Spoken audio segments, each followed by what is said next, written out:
Good evening, everyone, and welcome to another episode of Turn Left. I am your host, Indiana's own Dana Black, coming to you live. Yes, all the way live from Black Girl Studios, where we talk about Indiana politics from the left side of things. Apparently, I am having a very hard time remembering my own call tagline during the 2024 election cycle, but we're going to get it together.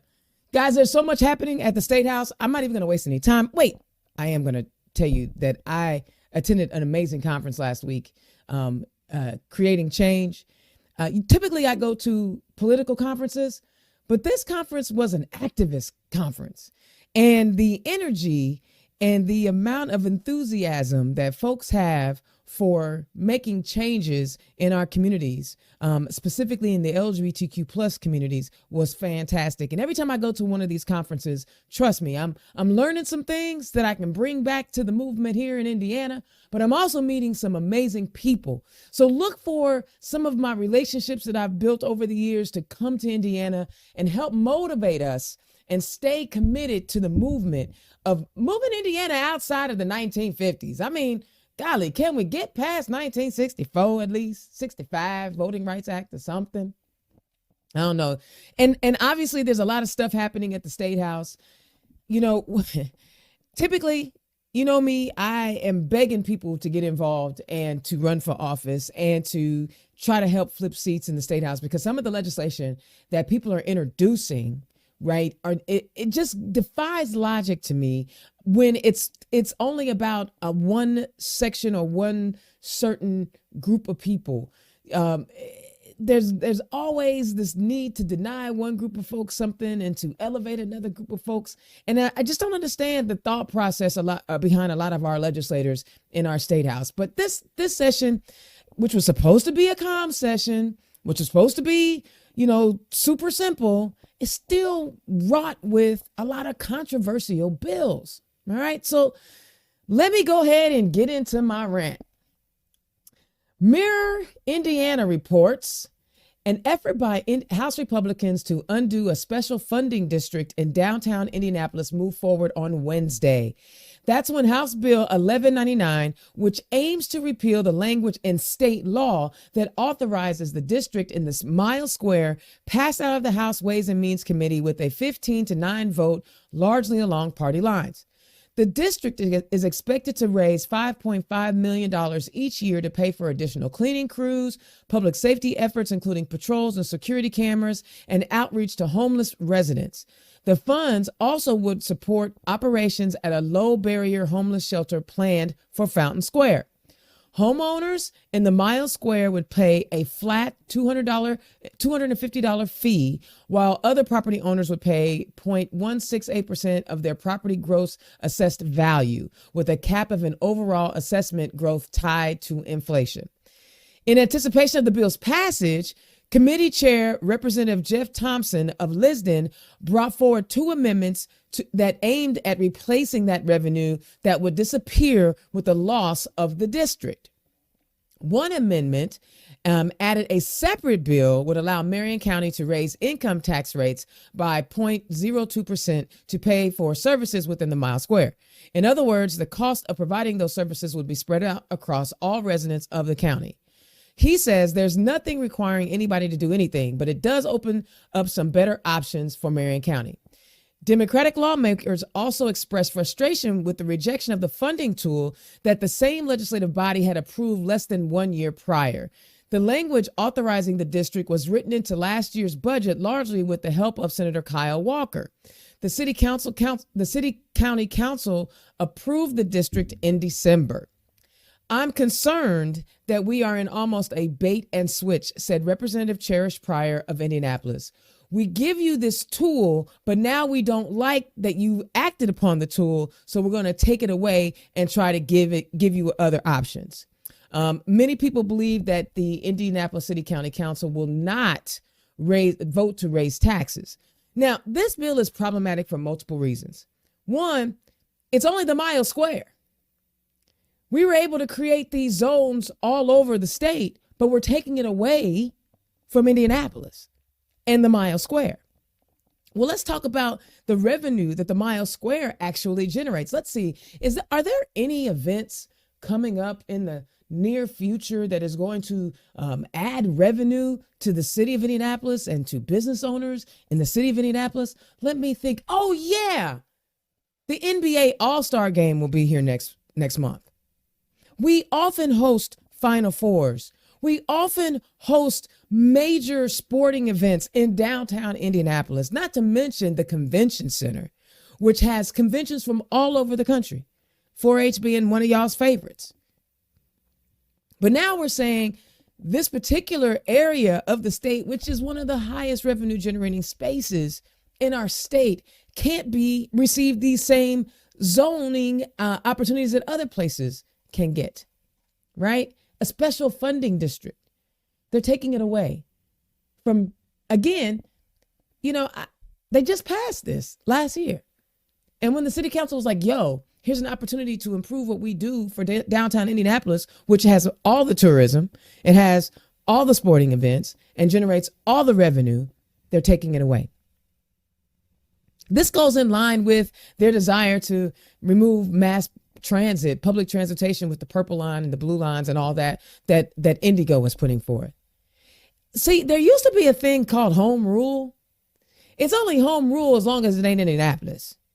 The revenue generate. There are over 35 counties right now that are losing residents and are losing tax dollars because they're losing residents. And that funding comes from other places like Indianapolis to give them that money to make up for their shortfall. But nobody talks about that.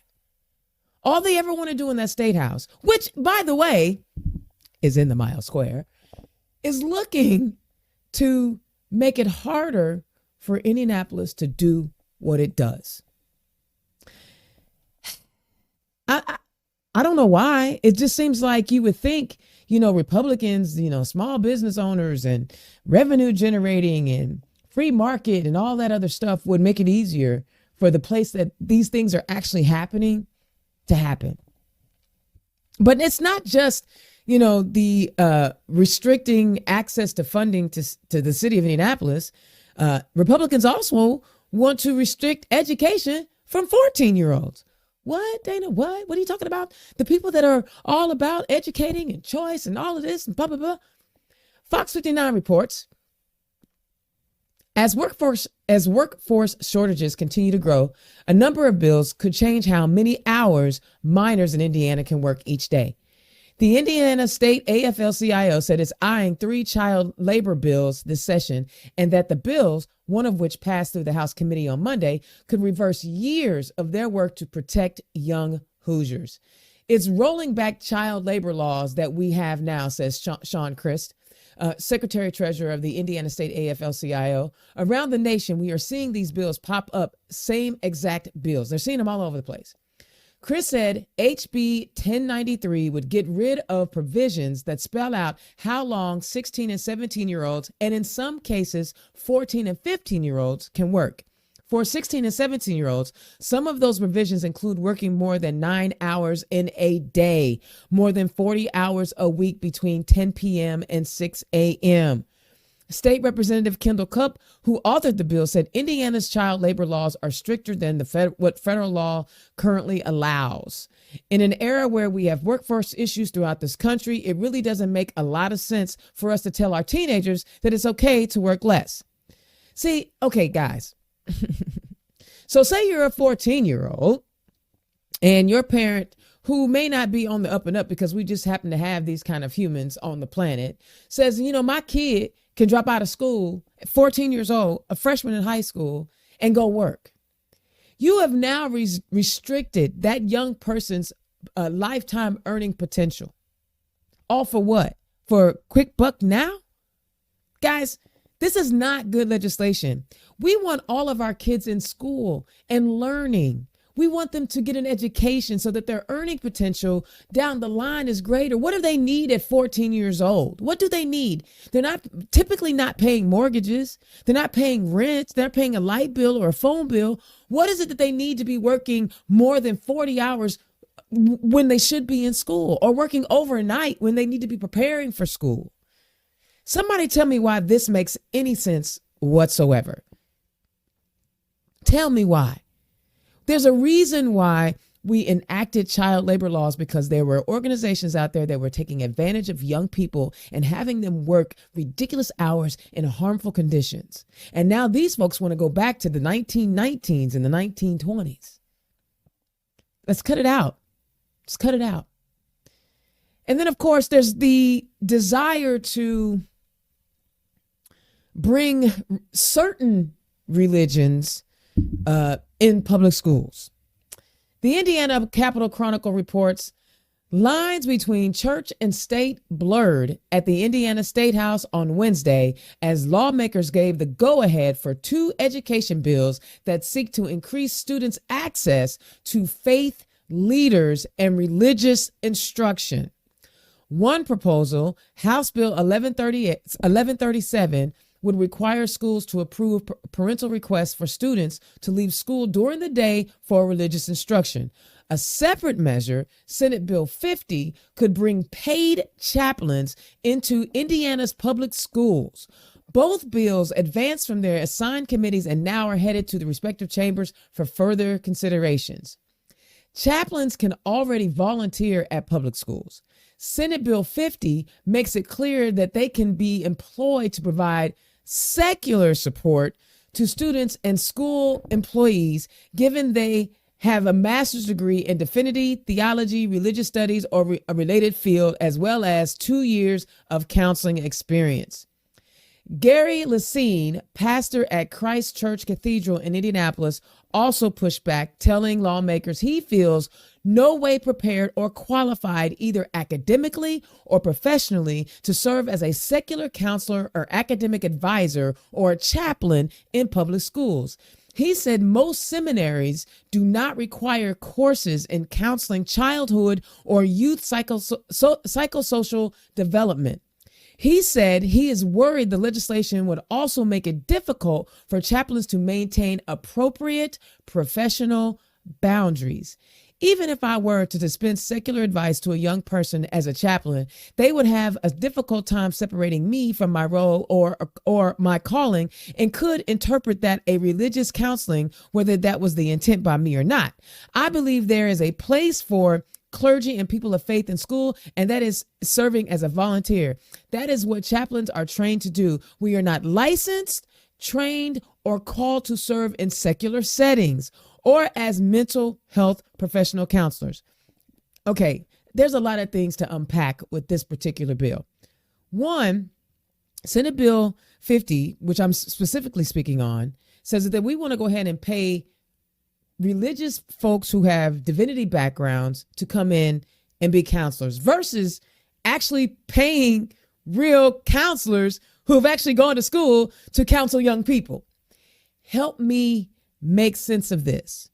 Also, we're taking funding that we need to be giving to teachers so they don't have to be Uber drivers in their off hours and giving it to religious folk. Also, how many Sikhs will be able to be in our schools? How many Muslim leaders will be able to be in our schools? And to a lesser extent, how many of our Jewish brothers and sisters will be able to be in these schools? See, this is a way to cherry pick, good people, a good way to cherry pick which type of religious study or religious doctrine will be introduced into our public schools. And if I'm clear, and if I go back to, HB 1137, suggesting that schools must adhere to a parent's request to take their kid out of school for religious instruction. First of all, why do they have to be during school hours? You know, everybody knows that school is between 7 and 3:30. If you have some kind of special religious education that you want to give to students, why can't you do it after school or before school or on the weekends? Why do we have to take kids out of school? So now that's multiple bills where we are reducing education hours in public schools. When in Indiana, we're lagging behind on so many areas of public education and teaching our kids. We're lagging behind, but we're saying, less kids. Now, mind you, this is in conjunction with the increased funding that charter schools and private schools will be getting. So, okay, public schools, you don't have enough money. We don't have enough money for your kids anyway. They don't even have to be there. So now you're creating a socioeconomic class, those whose parents could make up the difference for those private schools that our public dollars are going to, and those that cannot. We are keeping Indiana in a really bad place when it comes to how we educate the future of our nation, the future of our state. We are not preparing young people to be the leaders and the innovators and the entrepreneurs. And if they are going to be those places, those folks in those places, they only come from a special place, which are private, charter, and parochial schools. This is so problematic because we are really creating a divide in our system based on where you live or how much money your parents make. And that is wrong. That is wrong on so many levels. And finally, Chalkbeat reports, because I just mentioned charter schools. Several former charter school operators were indicted last week for their alleged roles in conspiracy to defraud the state of Indiana for padding student enrollment at virtual charter schools. The operators of Indiana Virtual Schools and Indiana Virtual Pathways Academy were accused of inflating the numbers of students who attended the institution by thousands of students and accepting more than $44 million from the state, according to the 24-page federal indictment. The defendants face a combined 76 charges, almost as much as Trump, including wire fraud, conspiracy to commit wire fraud, and money laundering. A state audit in 2020 said the two schools inappropriately spent more than $85 million in public funding on companies connected to school officials. Of that amount, more than $68 million was improperly collected by the schools, the audit report. The state funding was allegedly funneled through several for-profit companies owned by the school's founder, Thomas Stoughton, and then paid out to himself, his family, former Indiana Virtual Pathway School and Superintendent Percy Clark, and others. The indictment said federal prosecutors alleged the money was then spent on extravagant purchases ranging from a Cadillac and jewelry from Tiffany's and to private school tuition. So everything we warn people about in school choice and all of this nonsense is actually happening. But the killer part, the indictments are bad. The wasteful spending and misappropriation of our public dollars, right? You know who suffers? Students. The students suffer. The students are the ones who are not getting the funding that they need. The students are the ones who won't have access to extracurricular activities. Students are the ones who will not have access to band and playing music and things of that nature, because this is what the Republican Party is doing to education, public education. They are systematically dismantling your child's ability to get an affordable education. They're not paying teachers. They want to bring in a religious ideology. They want kids to work at 14 years old. They want to be able to pull them out. And then, oh, by the way, if we give a charter school money, they may just not even use it in the right ways. That was $85 million that was supposed to go to students that did it. You can't tell me you care about children and their education when you pass legislation over the decades that lead to this kind of nonsense. Students suffer. And when students suffer, the future of Indiana will indeed suffer. That is my rant. I know it was a lot, and I got a great guest, I promise. But y'all, get out. Get engaged. Give all that you can. My slogan this year is time, talent, or treasure. So please donate to a candidate, donate to a political organization that is doing the work for the people, because those folks in the State House are not. And if we don't show up, we will continue to lag behind. Guys, our future depends on this. So get involved. All right, now it's time to hear from our sponsors, Bohm's Unique Boutique. Today's show is brought to you by Bohm's Unique Boutique. Click on the QR code. And for all Turn Left listeners, you can get a 10% discount on your order by using the code Democrat. Be sure to visit www.bohmsuniqueboutique.com.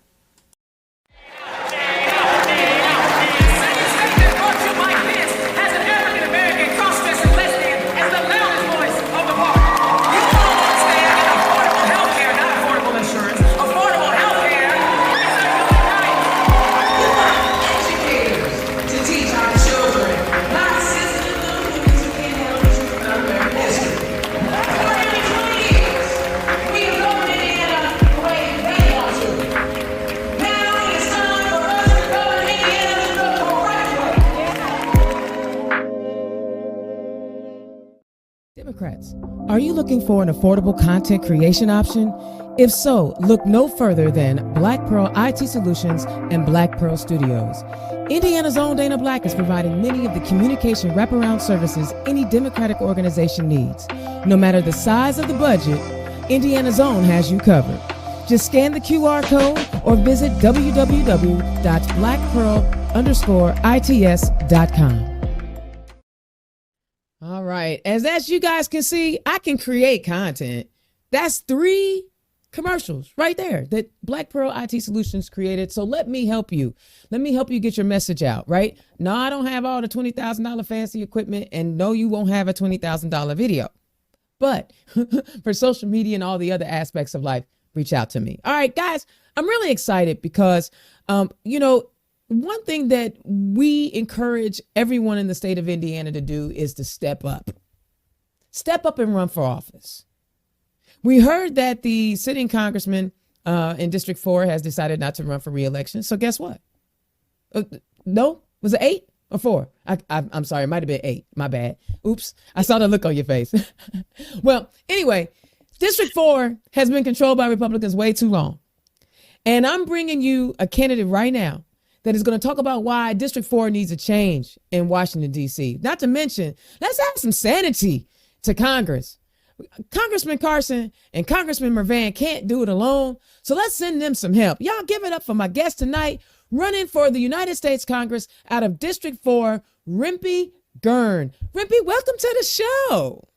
Thank you, Dana. Thank you so much. How are you? I am fantastic. I'm so excited to have you on the show. But before we get started, was there anything in my rant that you wanted to comment on? If not, I understand. But did you take anything away from that? Actually, I feel like I'm talking when you spoke all these issues. I have the same issues. I looked at all this bill every day and I'm like, okay, what is going on with the Indiana? Why we are talking, we're taking our state back to 1920s or 1950s. I am totally 100% with you. We cannot have our kids working past 8 o'clock at night because they have a school to go, our education, our future. So I feel like I was talking when you were talking about all those issues and all that. I love hearing it. I love hearing it. I'm so grateful that you came on the show. So you know what? I want people to support you. So guys, click on the donate link. And as we're talking, you're gonna hear some nuggets that are gonna drive you. So click on the donate link because she's gonna need all the support she can get. All right, Rimpi, tell the people who you are and where you come from. All right. Hi, my name is Rimpi Girn. I am from Indiana. We moved to Indiana in 2007. Originally, I'm from India, from northern part of India. My religion is Sikh. We moved to U.S. back in 1999 in California. I started, my first job was McDonald's when I was doing night school, sweeping floors, cleaning bathrooms. That's how I started my American journey, my American dream. I have a sibling. I'm married. My husband is a trucker. Our first jobs for both of us was a union worker. We worked under the union. I saw my father working really hard when we were growing up here. I was about 18 when we moved here. My brother was 14. I saw my dad working really hard, longer hours. Being an immigrant, there was a lot of issues, going back and then. Then I took a night school. I worked in a medical field. Then 2019, I started my own insurance agency here in Indiana, in Plainfield. I'm an entrepreneur, businesswoman. I have 3 children, 1 dog. I have a 21-year-old and I have 11-year-old. Whoa. My kids went to A1 schools, all 3 of them. Both of them are older ones are graduated. And then the youngest one is in 5th grade. She's going to intermediate school right now. I have a business here. I've been an insurance agent since 2012. Before that, I used to work for Anthem Blue Cross Blue Shield as a medical management. Before I moved to Indiana, I used to work at the hospital. It was a nonprofit organization, Kaiser Permanente Hospital, under the union. We had a union over there. That's my journey. Saw my mom and dad working really hard. I saw my mom when we were younger. It was really hard to afford when you're new immigrant to the country. My mom used to skip a bus so she can save $4 a day. So end of the week, we don't have to ask our dad for money for groceries. Wow. So she can help my dad. Wow. Yes, I'm so proud of her, so proud of my parents. Worked really hard. Where I am today, that's who I am. And today I'm running for Congress in the United States with my American dream. I love it. And you know what? That's amazing. Thank you for that. But I'm going to ask a few questions. Do you remember the conversations that your parents had that made them decide we're going to leave India and we're going to go to the United States? Do you remember why they made that decision to uproot the family and bring you guys over here? For better future. Actually, my father was in a merchant navy. He had opportunity to come here. He came here, but then he didn't have a job the way he had it before. So he had to start from zero. Then we came over as a family. Mom, dad, mom, and me and my brother. We came to this country in 1999. Dad came in 1995. We started over our life. We are farmers from back home. Okay. Yes. But in India, farmers don't have opportunities. And a lot of our crops are, you know how we have options here for buy insurance for our crops. There's a lot of opportunities you have here. Back home, that wasn't the deal back in the days. So we're farmers, and we came here for a better future. You know, it's interesting because just listening to your story, you have touched on so many different walks of life just in the United States and Indiana. You talked about being in agriculture and being farmers. Well, Indiana's pretty much a rural state. You talked about working at McDonald's. My first job was at McDonald's too. And what those hours looked like. You talked about being in the union, and you talk about being an entrepreneur. You are a person that encompasses a lot of different spaces. Is this one of the reasons why you felt like you would be a great candidate to represent the 4th District in Washington, D.C.? I feel our democracy is at risk. I feel our health, our education, everything is at risk. Everything has been weaponized. That is why I want to run. As a mother, I know a pain for education. I see my younger kids going to public school, and there's not a lot of money in public schools. Our teachers are not getting paid enough. So opportunity came to my door, and then I was like, why not grab it and let's run, and then I can bring extra support to our Congressman Carson and Congressman McFinn, so we can do a better support for Indiana. I love it. And do you think those experiences that you've accumulated over the years in all those different spaces will allow you to have different perspectives when you're looking at pieces of legislation that are coming your way? Yes, I do. Okay. Because my healthcare experience, and that comes from my career. Mm-hmm. Education, by looking at my kids. I'm a mother, and I see what my kids need when it comes to education. When it comes to, I have a teacher's friends, I see them, our teachers are not getting paid enough. I even had one time, this teacher who was my daughter's teacher came to, my brother owns a business here in Plainfield. She was asking for a job, and I felt so bad. Why our teachers have to have a second job in order to survive here? That doesn't make sense. It makes no sense at all. And we're neglecting them. But the people that suffer the most, yes, our teachers are obviously suffering right now because they're financially strapped, but it's our kids. It's the future. And this is going to be a perpetual cycle if we don't end it. No, you're right. So you're right. One of the things I posted when I was advertising for the show, because I was really excited, mm-hmm. I typically stay in the borders because Indiana's own likes to talk about what's happening in the State House. But we have seen a lot of crazy in Congress. And yes. And I'm going to give the other side the benefit of the doubt. I'm going to say it's a minority of Republicans who are just stupid. But then there's the other Republicans that capitulate and go along with the stupid.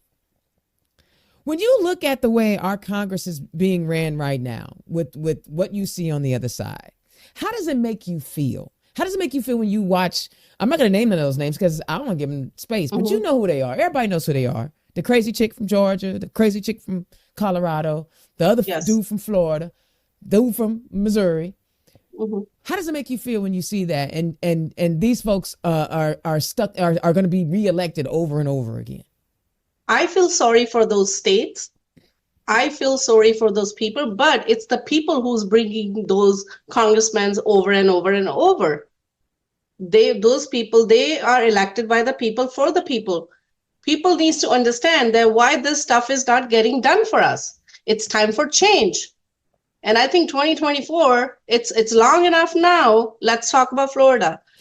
It's long time now that people should realize that, you know what, it's time for change and growth. This stuff is happening over and over and over, and we need a change. Let's talk about Colorado. I'm not going to say the name again. She made a mock of a person who was not physically capable, right? So that is wrong. Why do we need a Congress who is mocking people? No, we got elected by the people. We need to work for the people. We need to work with people. We're not there to mock anyone. I get it. I get it.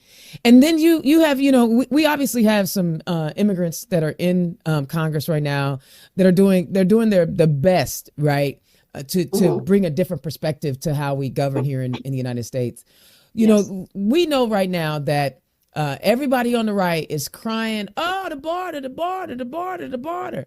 But then there was a bipartisan piece of legislation that was looking to get passed out of the Senate that everyone is saying, nope, you can't do it because the Orange Menace doesn't want anybody to do it. So now they remember they were crying fentanyl, border crossings, invasion, blah, blah, blah, blah. But now they have this bill that's ready to go, and now they're pulling it back. When you hear the duplicity that comes from the other side, especially when we're talking about, your family was a family that came to the United States to seek a better life. You didn't do it because you wanted to invade or take over anything. When you hear the duplicity, what does that do for you on the inside? I feel that our country is made with a diversity. Anybody's coming over here, they're not coming, like you said, invade. Everybody's coming here for a better future. And if we all are made with this country is made with the immigrant. Yeah. If we don't have a hardworking immigrant, look what happened in Florida when Florida person, I'm not gonna say the name. Yeah, we ain't saying their names. Right. So when he made all those laws last summer, what happened in Florida? They had a shortage of workers.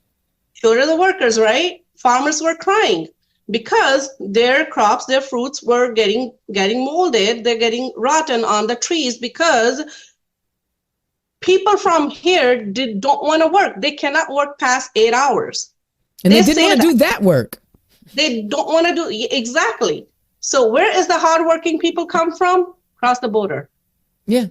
I mean, and it wasn't just in the agro field. They even had construction issues too. They were like, "Yo, so your skilled workers, your carpenters, your tile layers, and all, they were like, "Yo, we out because they about to lock us up." And even the home builders were like, "What are we supposed to do?" Yes, it's bad, and I just think that we're not being honest about it because the people are being lied to is what it is. And I think it's a twofold. I'm gonna be honest with you. I think, the fact that we continue to defund public education and we're not teaching folks how to literally look at information and disseminate information is why they're being duped, because they're being duped, right? Yes. How would you, when you go in, you're going to have to make friends. You're going to have to find ways to get things done. What is your style? How will you go in when you go to Washington? How will you create relationships to try to solve some of the problems that we see? That is a tough question you asked, but I am going to do anything in my power to get work done, what we need to get done, those policies about immigrant, about our public health, about our education.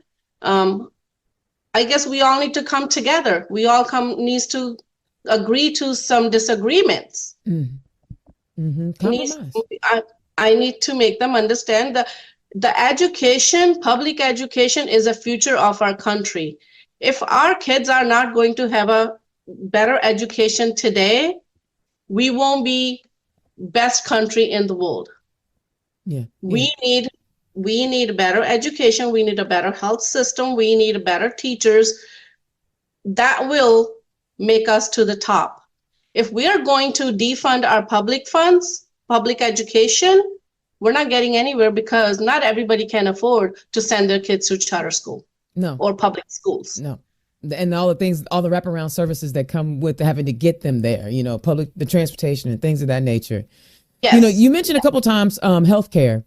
This week was the anniversary, the 51st anniversary of Roe v. Wade, which has now been overturned. You're in the medical space. We've talked about how, you don't have to, I don't understand why people think that you have to agree that that you have to agree for abortion for yourself to understand that I need to make a choice about my own body, right? Mm-hmm. From a medical perspective, talk about the impact that, Dobbs is having on women and how you will advocate for protecting women's right to their body autonomy. What my understanding is, my opinion is, men don't have a right to make a choice about women's body. Hello. Period. Dot. Right? Yes. Everybody should have equal healthcare rights. I had a meeting earlier today, and then it came to my knowledge 64,000 babies were born by the rape. Those women were raped.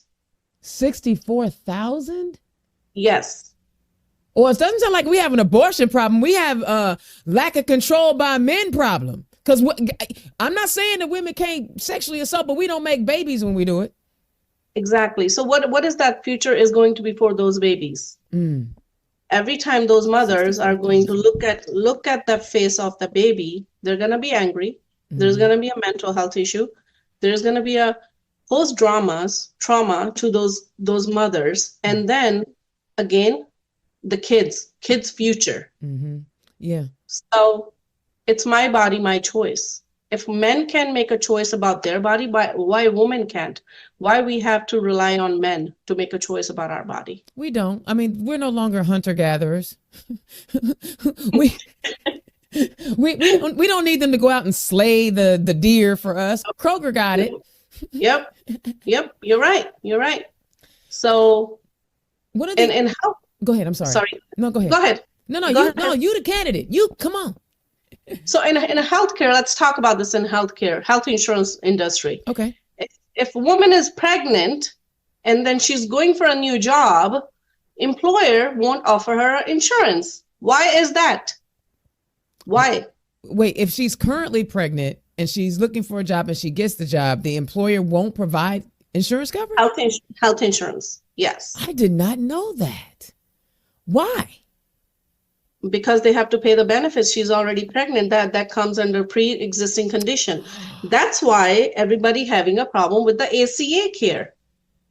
ACA care restrict those restrictions. It says everybody should get an equal care. Wow. And now we're getting into an issue as a healthcare insurance provider. We're getting into an issue where these providers or the hospitals, let's look at the new, is it $12.99 HB? $12.99, where the doctors can make a choice whether they want to see this patient or not. Why? Why in a healthcare? Why we're jeopardizing our health for our kids, our elders, our mothers who are going to give a birth? You became a doctor to give a services to a patient, right? You took an oath that you will serve a services. So why they're pushing this kind of bill that where doctor can refuse to refer a patient, where doctor can refuse to refer a services, provide a services, or hospital can refuse a services because they have a problem with the ACA. ACA is a very, really good product where everybody can get affordable health care. They only have a problem where the health care is coming from. That is crazy. Yes. A lot of doctors, they are refusing services because the patient have a insurance plan from Affordable Care Act. So is it a thing where they think they're not getting enough, they're not going to get enough money from the ACA? Probably that is the case, probably because ACA has it, they all have a contract that this much they will get, this much they won't, no matter how big claim they can submit it to the insurance company, and there's always a certain amount they get paid. They do get paid. Interesting. I didn't realize, because I don't know how it works. I mean, I just get what my employer has, which is also, it can be problematic if, your health care is tied to your employer, which kind of limits your, ability to move. Like, I'm not leaving Act Blue ever. So Yeah, I'm not ever leaving. I didn't know that. Medicare. When you have a Medicare, it's really hard to find a good plan for a person who has a diabetes, person who has a heart disease, because you have to look at every single medicine, how much it's going to cost them, if it's going to be covered by the plan. It's why, if the person worked their entire life until 65, why they can't have a decent health plan at age 65. Yeah, when there's ageism in almost every industry, and even except for politics, you can be 110 in politics. You'll still be covered. You'll still be, and have Secret Service. Yes. And then we, let's say the politicians are elected for the people. So why we can't work for the people? That's the way it's supposed to be. But there are a lot of people who are working for themselves. There's been story after story of legislators going in as, regular everyday. I'm making 100,000, which is still a lot, right? It's a lot of money, but they come out millionaires. They are, they're worth millions. That's because they have, sold themselves. And look, this ain't relegated to one party or the other. There's a whole lot of Democrats that have gained a lot of wealth too. So I'm with you. Like, I never understood how you could say I'm, for serving the people and then not actually want to serve the people, or not willing to actually go and talk to your people. When I lived up in District 5, Representative Susan Brooks was my congressional person when I was up there. She would only have she would never have town halls. She would have a session, but you could only come in one at a time. And it was, I think she only had 2 the entire time I lived in her district. Whereas, Congressman Carson, I see him everywhere. Yes, I have so much respect for him. Yeah. Like, he's everywhere. He's not afraid to show up in places. Congressman Frank Mrvan is the same way. I'm not even up in Lake County, and I see how he gets out and gets around. But these folks don't want to talk to the people. They don't want to work for the people. They don't even in our state house. Like, we got people are begging for legalization, cannabis legalization. Like, poll after poll after poll in our state house is like, yo, we want cannabis to be legal. Every state around us. Yes. It's got legalized cannabis, and just sucking that revenue out of Indiana. And our people, I almost called them dumbasses, but our people are like, no, we don't want legalized cannabis, And so that's what I'm glad that you said that you want to serve the people. Where did your passion for wanting to serve the people come from? Was it from the medical field and what you saw? Because it's more than just being, in the business and then still wanting to serve people. It's very different.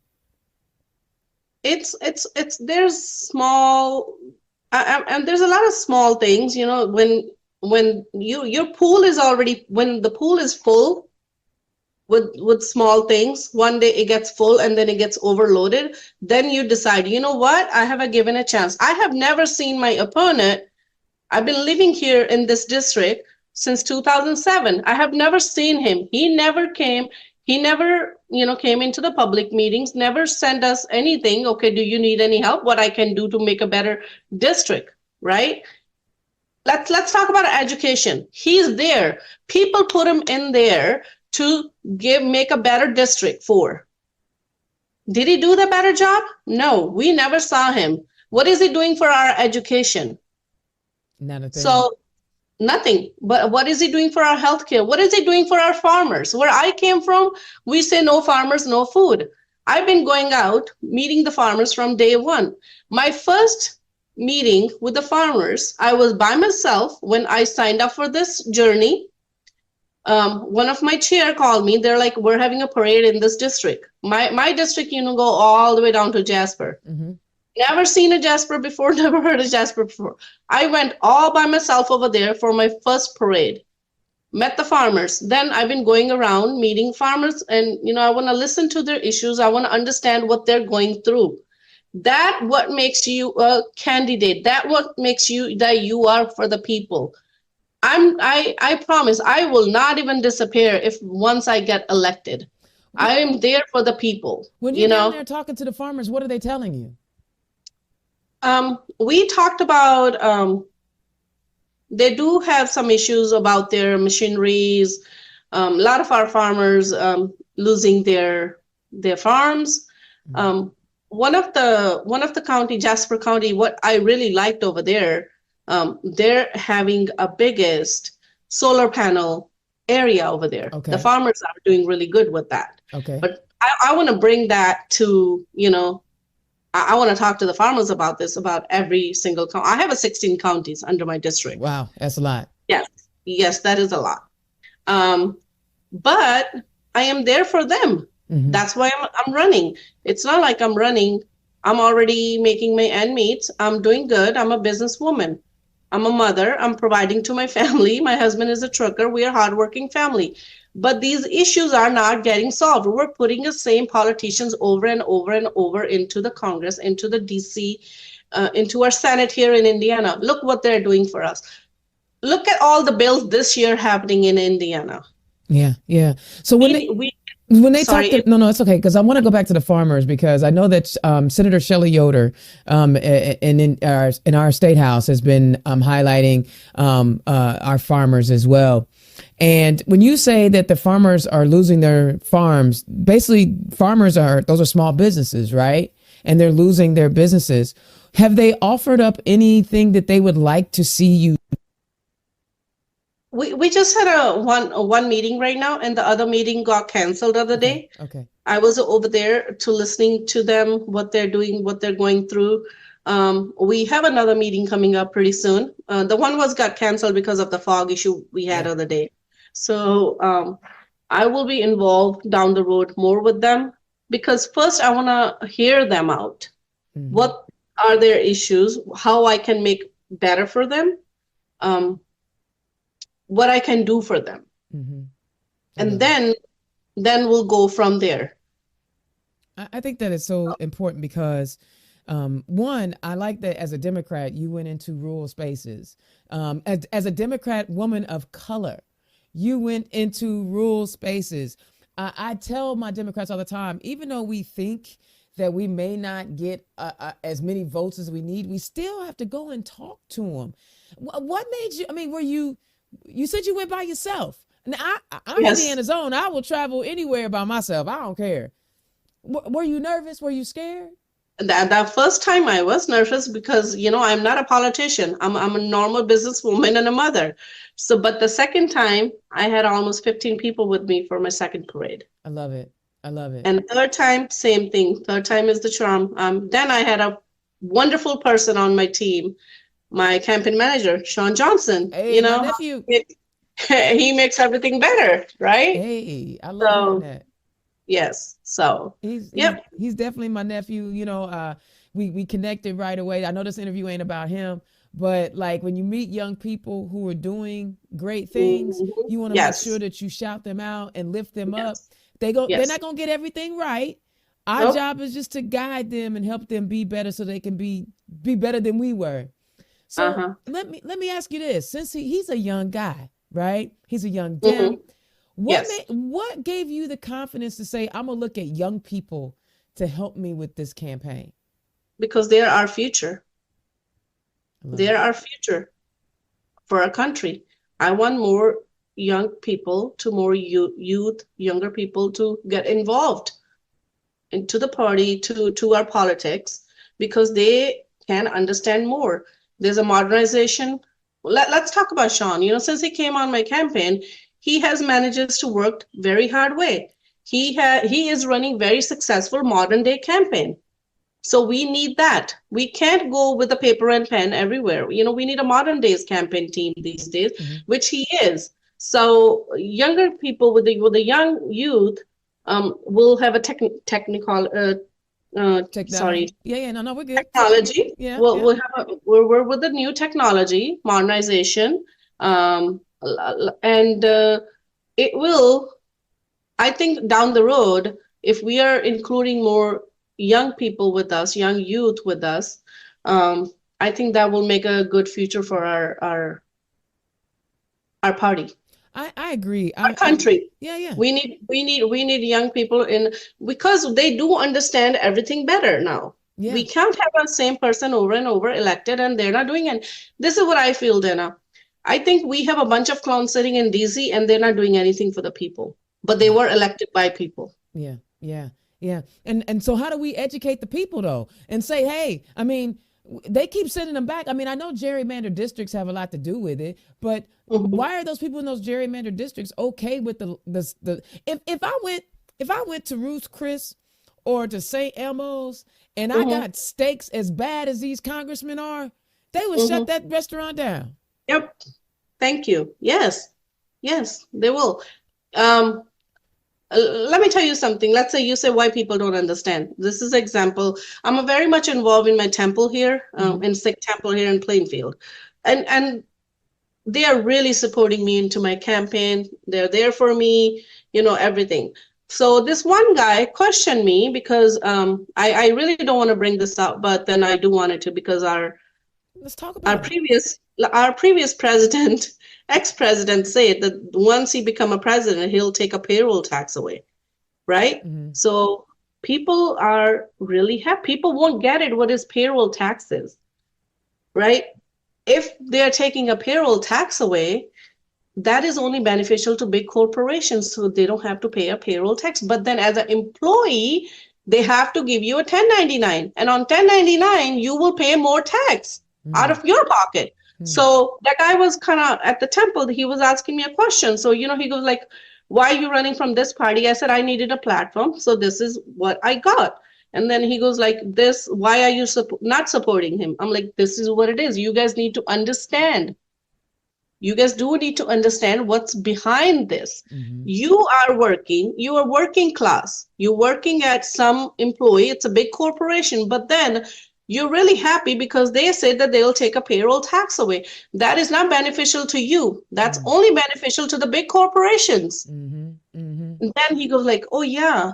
So I'm like, now you understand the dilemma behind this. He goes like, yes. So I'm like, do I have your vote? He goes like, sure. Nobody made us understand like this.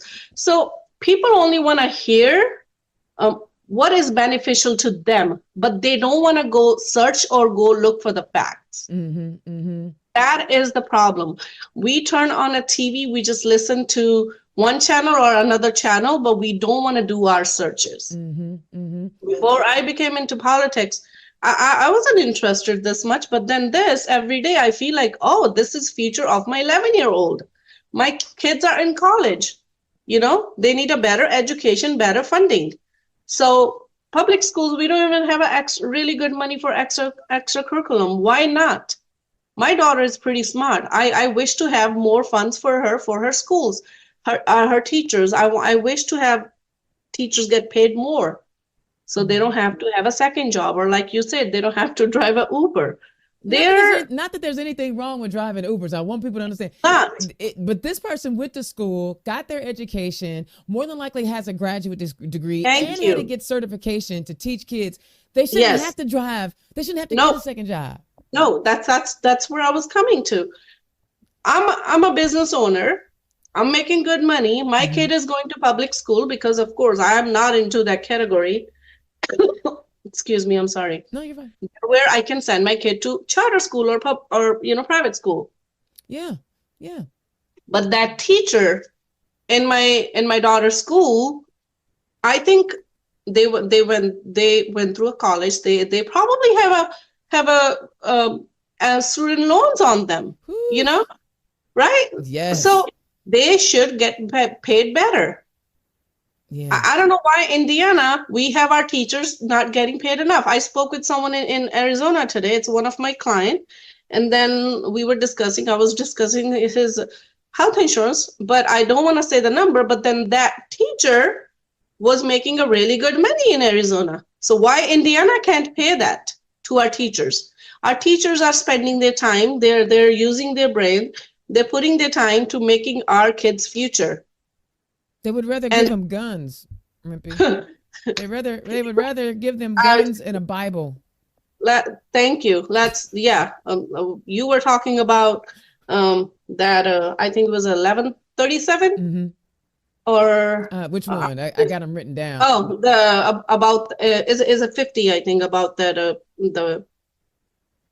the church SB 50. Yeah, where the chaplain. Right? Yeah. Why is a Sikh chaplain is going to be allowed to go there? No. Is a Muslim, Hindu? No. Why?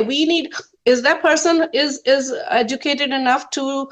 My son wanted to become a civil engineer. Let's say hypothetically, if he's in high school, is that person is educated enough to guide him for his civil engineering no career? No. My daughter is a pre-law right now.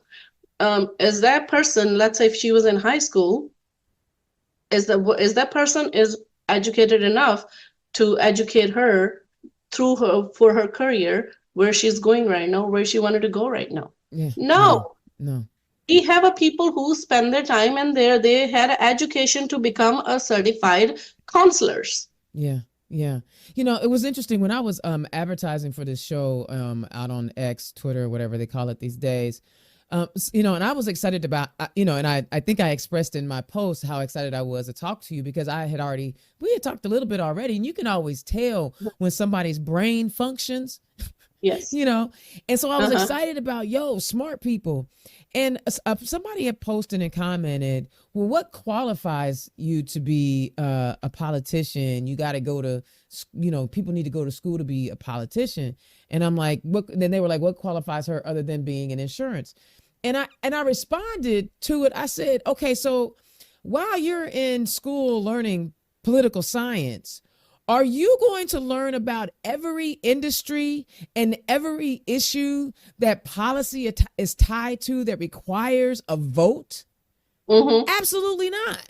So to suggest that you have to go to school to be a politician is ridiculous, especially when you're talking about our citizen government. We need people who understand agriculture and farming. We need people who understand engineering. We need people that understands technology and teaching. You can't just have, I remember my sister one day, she was like, well, there was a bill out there that says that if you wanted to be elected official, you had to have a law degree. And I'm like, that's like saying that everybody has to think exactly the same way. Because when you're in law school, they teach you to think a certain way. When you're in medical school, they teach you to think a certain way.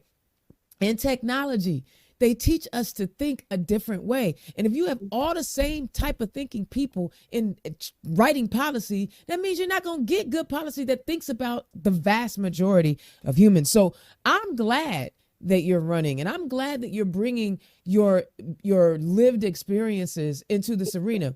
And I would be remiss, we are living in a time where, elected officials are trying to erase real American history. Especially as an African-American woman, I get pissed off pretty regularly and listening to them tell us that African-American history has no educational value. You are also a woman of color. Obviously our lived experiences are very different based on, our the way our upbringing was, where we started out. But the cool thing about being in America is that it doesn't matter where you come from, you can still ascend to what you want to, as long as you understand the barriers and how to navigate them. Yes. What would it mean to you and your community if you were to win this election? And I'm going to straight up acknowledge that you are a woman of who is an immigrant from India, and your culture is rich and beautiful and colorful. What would it mean for you to win this seat? I think I will be setting an example for kids who are women, or kids or younger girls who are colored of women, like they're from my religion. They're born and raised here, that if I can do this by coming at age 18, did a night school, working 2 jobs. I had 2 schools at the same time. You were going to 2 different schools at the same time? Yes, I was. The day I had my school in the morning, I'll go to work from like 11 a.m. to 8 p.m. The next day, following day, I'll have a class in the evening. So I'll go back to school at 8, work at 8 in the morning, get off at 5, and then I did my night school. That's how I got my medical certifications. That's how I got into medical field. My dream was really to become a nurse one day, but situation in the house where I had to help my dad, paying some bills, I couldn't do it. Mm-hmm. But if I can do this, like if I'm here today, anybody can do it. Yeah. Yeah. It's not hard when you determine something. When you want to do something for better future of your country, of your kids, and I'm getting opportunity to serve these people, anybody can do this. I will be setting example in my community. And I tell them, I said, we need more women. Absolutely. We need to take one step further. You don't want to be just you went to work and then you came home and you did a house chores and voila, we're done. No, women can do anything these days. Anything and everything. Everything. You gotta this is what I feel. I said once you determine something, it's nothing hard to achieve that. Okay. And especially with the good intentions. Okay. I love it. All right. I got to ask a tough question. Got to ask Yes. a tough one. When you win your election, Mm-hmm. what is the first piece of legislation you are going to work on? Education. Okay. Education. What do you want to see? Like that's the field, but what I wanna see have a more goes to public schools. more funding? Yes, to charter schools. I want to have our students should have a better lunch access, Okay. quality food access at schools, extra curriculum access, anything and everything to do with our child education. I love it. I love it. And there's always some education bills floating around Congress. So hopefully we Always. can get you there and get you Yes. working with the fabulous Congressman Andre Carson and the Congressman Frank Mervan.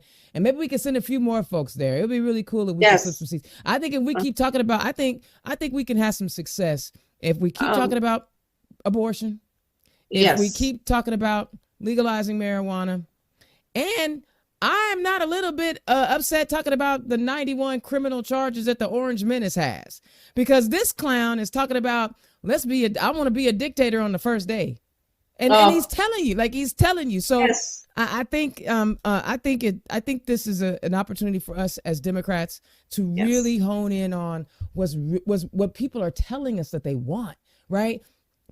Granted, you ask a Republican. Go ahead. You were about to say something. Sorry, I do want to add something to that, the question you asked earlier. Okay. I do want to focus on rural area, low income schools also. Oh yeah, yeah. I literally. That is something we really need to help and focus on, and that will be also my agenda and my I will be working on those schools. Yeah, Low income schools, getting a better education, for those kids. I love that you brought that up, because every time I talk about school choice, and I'm probably sounding like a broken record, when you're living in rural Indiana, what choice do you have? So now you have taken money out of the public school system in a place where there is no choice. There is Yes. no choice. I'm so glad that you brought that up, because our rural communities, and that's what happens. You get these folks in rural Indiana who didn't have the same level of education, and they see someone like you or me who they think we got a handout. Anybody gave me nothing but a hard way to go, right? Yes. They think we got a handout, and now they're resentful, and they think that, and then they listen to the Orange Menace tell them that it's us taking stuff from them, and they become angry. They become militant. They become these people who want to cause harm to fellow citizens for no reason. You know what I'm saying? Thank you for saying that. That's dope as hell. All right. The hour usually goes by pretty fast, and well, here we are. I'm going to tell you, I'm really excited about your campaign. Thank you. One, I think you're incredibly brave to run because you are stepping outside of your comfort zone, and Yes. you are here in Indiana. English is not your first language, and No. you have been able to articulate what your goals are. You your the American culture is not your original culture, but you have adopted it and embraced it and Mm-hmm. believe that America can be what it said it was supposed to be for anybody that came here. And so I'm Mm-hmm. glad that you could have stayed in California and did it, but you came to I Indiana.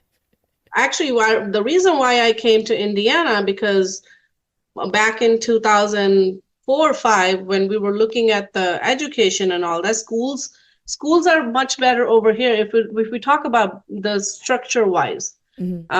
And then I used to live in Stockton. It's a town where I didn't want to send my kids to school there.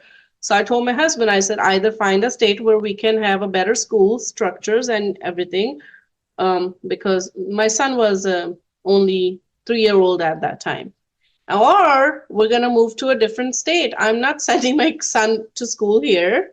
Hmm. Uh, you know, you either have to come up with the private school money, or or we have to move state. So my uncle came here just to explore the state, and then he came and he was like, he went around and he looked at the schools. He goes like, oh wow, the high school is really nice, and we don't have any universities built up like that in some areas in California if we really Hmm. talk about it. So where I seen schools in California with the mobile, homes, like those kind of room sitting with the fencing. The fence was not even like there anywhere. It Hmm. was like one of those metal fence Hmm. around the schools. Anybody can get in and get out of those schools. So I was like, the only reason why I moved to Indiana for my kids' better education and future. And we do have some school districts in Indiana, like the Carmel Clay schools, Yes, Avon schools. yes, In the areas where there's a little bit more affluence, right? And I'm not, yes, I ain't trying to yes, call you out and like that, but like where there's a little bit more affluence, but yes. it's unfortunate that we can't what Carmel has and what Avon has, we can't One have it has no. everywhere. Why can't we Yes. have it in all of our school districts in Indiana? Exactly. You So know. I really want to make my district better. And I'm here. If I'm running, once I get elected, I am here for the people. I love it. All right. Indiana's own Dana Black. We are talking. We spent the night talking to Rimpi Girn, who is running for Congress out of the 4th District. Now, tell the people where they can find you. You can find me on my Facebook. It's Girn for Congress. Or email me at contact@gurnforcongress.com. My Instagram, it's GIRN, then it's number 4, and then Congress. I'm on Instagram, I'm on Twitter, Facebook. My website is gurnforcongress.com. Act Blue, I'm on there. I have an Act Blue. Click it. And It's right there. Click the Act Blue link. click the Act Blue link. Yes. I love it. And do you have any events coming up where people can help you, volunteer, anything like that? We have our next fundraiser coming up on February 23rd. Okay. We're going to have our flyers coming out soon, hopefully by next Monday. It's going to happen in 2376 East Main Street, Plainfield, Indiana, from 6 p.m. to 8 p.m.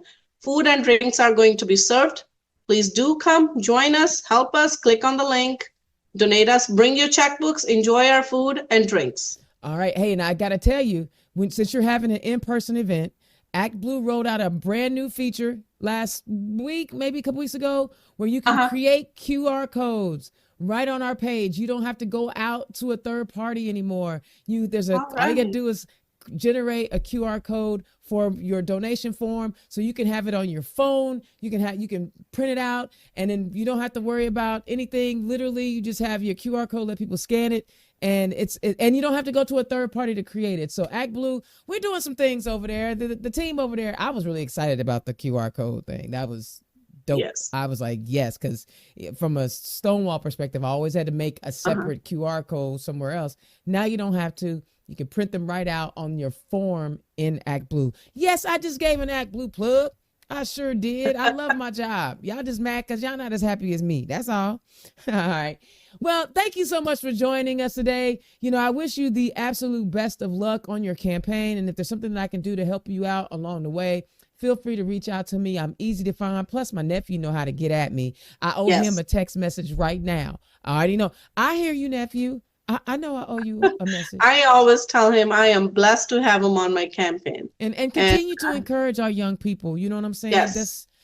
There's nothing better than that. And he'll tell you I get on him when I see something not quite right. But I also do it in love because I believe that he has a bright future. So it's just, I think it's up to us as the elder statesmen to make sure that his path to success, is going in the right direction. So, all right, guys, listen, I got more guests coming up next week. It's been an amazing opportunity to chat with people. Listen, if you have not already done so, on February the 10th, Indiana Stonewall Democrats, we are hosting our annual Love is Love fundraiser. What do we do with this fundraiser? Let me tell you something. Candidates need money.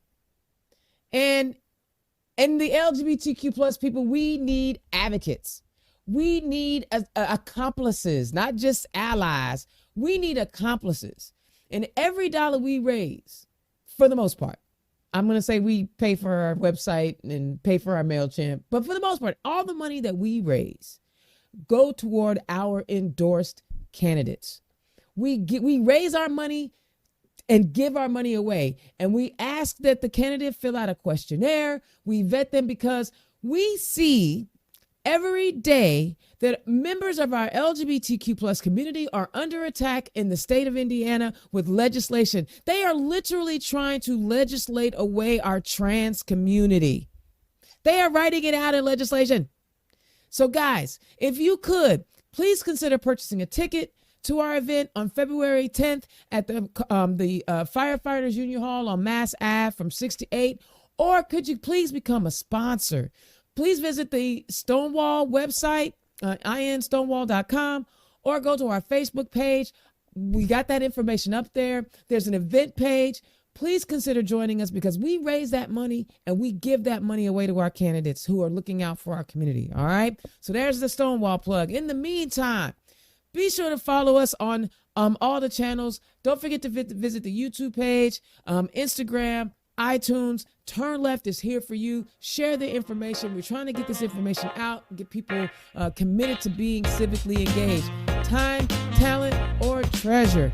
In the meantime, I will holler at y'all next week. Peace. Turn Left is the property of Black Pearl IT Solutions. Executive producer, Indiana's own Dana Black. Music by www.bensound.com.